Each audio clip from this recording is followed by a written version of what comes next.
Jacques, c'était vachement intéressant ce que tu étais en train de me dire sur ce que faire un atelier avec nous t'avait apporté en dehors de tous tes numéros de téléphone, bien entendu. Je crois que ce qui est très intéressant dans ces ateliers que j'ai fait avec toi, parce que ça fait quand même 3 ans qu'on travaille ensemble, 3 ans à raison de peut-être 2, 3 sessions par an, Ah, plus que ça. même plus que ça. Ce qu'il faut savoir, c'est que ce que je veux vraiment que les gens comprennent, c'est qu'il ne s'agit pas de faire tout ça juste pour prendre un numéro de téléphone et puis éventuellement aller baiser une nana. Je parle un peu crûment, mais je pense que ça apporte bien plus que ça. Ça apporte des révélations intérieures, ça apporte des déblocages intérieurs, ça nous apporte une libération et surtout ça nous aide à être soi-même. En s'aidant à être soi-même, on devient on dégage des meilleures ondes, on est plus heureux. Et en fait, ce qu'on arrive à faire dans des situations amoureuses dans la rue, on va pouvoir le faire avec des gens au niveau professionnel, on va se sentir beaucoup mieux en fait. Est-ce que tu as un exemple que tu peux partager, une anecdote peut-être? Bah, avant, j'étais un peu trop, comment te dire, spectateur de la vie, pas assez acteur.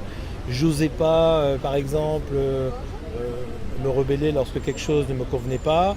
Par exemple, hier soir, j'étais au restaurant. Alors tu vas me dire, tu vas peut-être pas trouver le rapport, mais moi je le connais, je vois le rapport qu'il y a entre ce que je veux dire.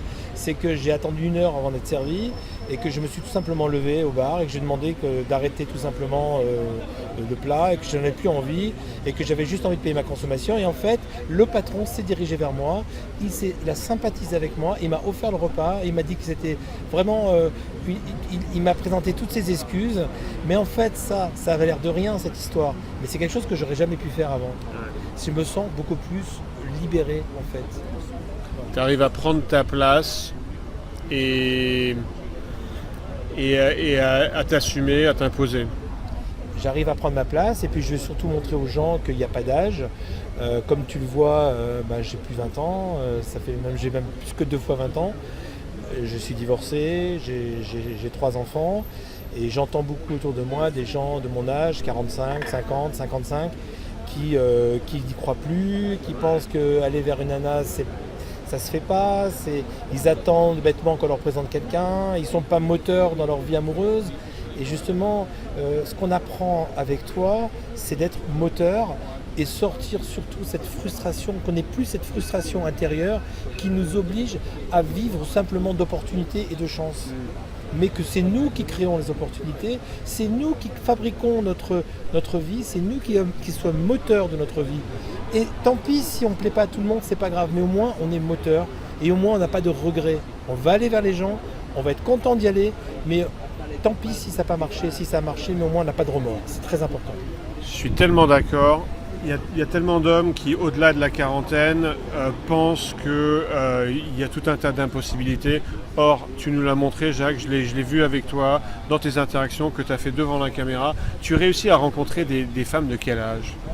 Ah ben ça commence, j'ai beaucoup de succès avec les femmes jeunes. Alors, jeune, c'est combien? C'est 25 ans, 30 ans. Mais oui, mais voilà. Et à la régulière, c'est pas des exceptions, tu le fais régulièrement à la régulière. Mais ce qu'il faut savoir aussi, c'est que même si j'arrive pas à obtenir un numéro de téléphone, et même si il se passera rien derrière, parce que moi-même j'ai pas toujours le temps de continuer, mais j'ai gagné quoi? J'ai gagné une interaction, j'ai gagné un sourire, j'ai gagné une approbation. Je vais même te raconter l'interaction que j'ai faite aujourd'hui. Une jeune femme avec qui j'étais avec Andrew justement, qui n'était pas encore là. Et la fille, elle m'a fait un baiser chaleureux à la fin, un bisou chaleureux en me disant qu'elle allait se fiancer. Mais surtout, qu'est-ce qu'elle m'a dit? Elle m'a dit, Jacques, reste comme tu es, ne change pas. Voilà quoi, tout est dit. Tout est dit. J'aurais jamais eu cette phrase, ce moment de bonheur si j'avais pas osé aller vers cette personne. Ça me fait penser à quand tu as commencé ton travail avec nous, tu avais peut-être très peur de déranger. Parce que tu es un mec bienveillant, bien intentionné, et maintenant tu t'es rendu compte que quand tu abordes des inconnus, et même quand elles ne sont pas intéressées, parce que ça arrive, et ben elles repartent avec le sourire, tu passes un moment agréable et ça change tout. Je vais dire même c'est magnifique, c'est du bonheur, c'est presque du bonheur, parce que... Si messieurs, express, pas de on fait- ouais, et panaché. Oui, Panaché, s'il vous c'est plaît. pour moi. On ne peut pas faire ce travail si on ne se met pas un tout petit peu à poil. Je m'explique. J'ai pas, j'ai pas eu honte de te dire que j'avais des complexes quand j'étais plus jeune. J'ai pas eu honte de te dire que dans mon éducation familiale, le regard des autres était extrêmement important. Tiens, d'ailleurs, je viens de voir un SMS de la dernière fille que je viens de parler qui parle en anglais. énorme. Tu parles mieux l'anglais que moi. Tu vas me dire Oui, ce que... alors on vient de capter en direct. It's a pleasure to meet you, Jack. C'est un SMS de la part de Jen.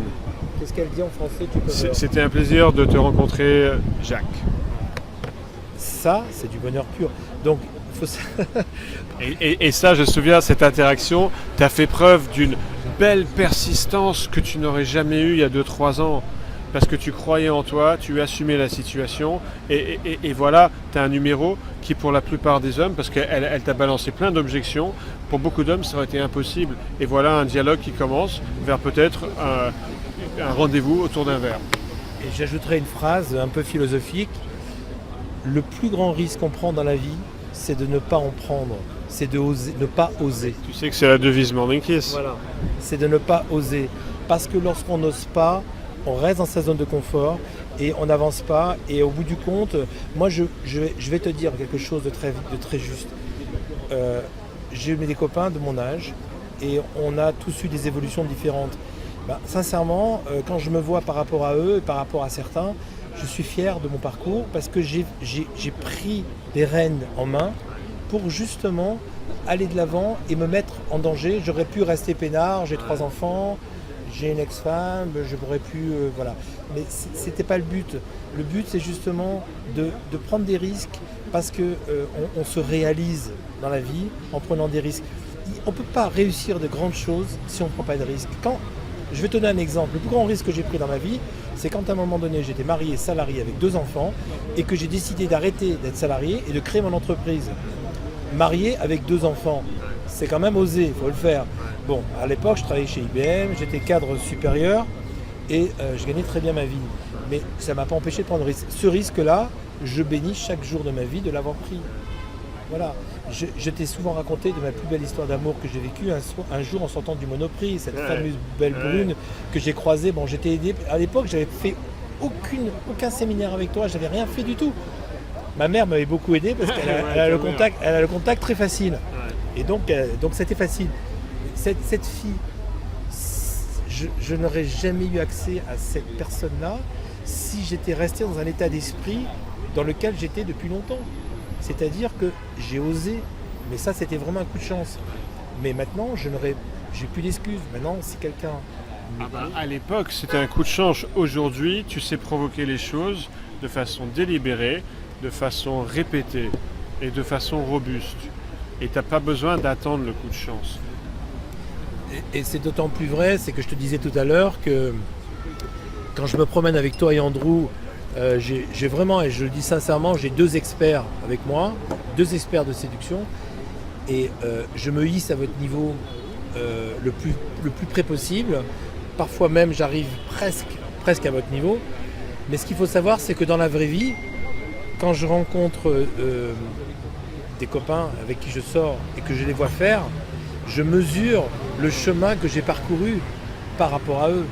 Et ça, c'est incroyable. C'est incroyable. C'est une chance. Et maintenant, comme tu sais, Jacques, ma recommandation, c'est qu'on arrête le coaching parce que tu es capable de faire de façon régulière et répétée du 18 sur 20. Et ça n'a aucun sens maintenant pour toi de viser du 20 sur 20. Parce qu'on n'a pas besoin d'être parfait pour faire des rencontres. Mon dernier message pour toi, Jacques, c'est de te donner le droit de faire des erreurs, d'être imparfait. 18 sur 20, c'est canon. Tu arrives à peu près à provoquer un peu tout ce que tu veux. Donc maintenant, il n'y a plus qu'à agir. Et c'est ça notre axe de travail avec toi, c'est que tu agisses sans nous et que tu arrêtes de revenir nous voir. Et que je fasse part de mon parcours à d'autres personnes et pour leur dire qu'il n'y a pas d'âge, que même à mon âge, même à 55 ans, on peut encore séduire, on a le droit de séduire. 55 ans, c'est la force de l'âge pour un homme. Je veux dire, tu es en forme, tu t'entretiens, tu prends soin de toi. Et voilà, et puis ça fait du bien au mental, ça fait du bien à l'esprit, ça fait du bien tout court. Voilà, donc bonne chance à Morning Kiss. C'est un plaisir de bosser avec toi, Jacques. Ça a été un plaisir pendant quoi, 2-3 ans. Et quand même vivement que ça s'arrête, qu'on ne te revoit plus ici, parce que maintenant... Sympa, hein. Non mais Sympa, c'est un au revoir bienveillant, parce que tu n'as pas besoin de nous maintenant. Tu n'as pas besoin de nous. Tu es entièrement équipé pour agir. Alors on sera là en support si tu as besoin de nous, mais j'ai pas envie d'encourager ça. Le but d'un coach, c'est de se rendre redondant, c'est que son client puisse se passer de lui.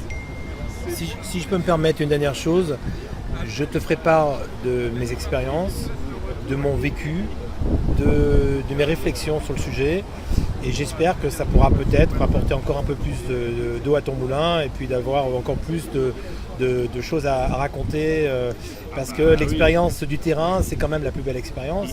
Il est évident que même si on ne se revoit plus en session formelle comme cet après-midi, on va se donner des nouvelles et j'aimerais bien avoir de tes nouvelles. Tu peux nous envoyer des messages quand tu as des difficultés à surmonter, quand tu as des victoires à célébrer.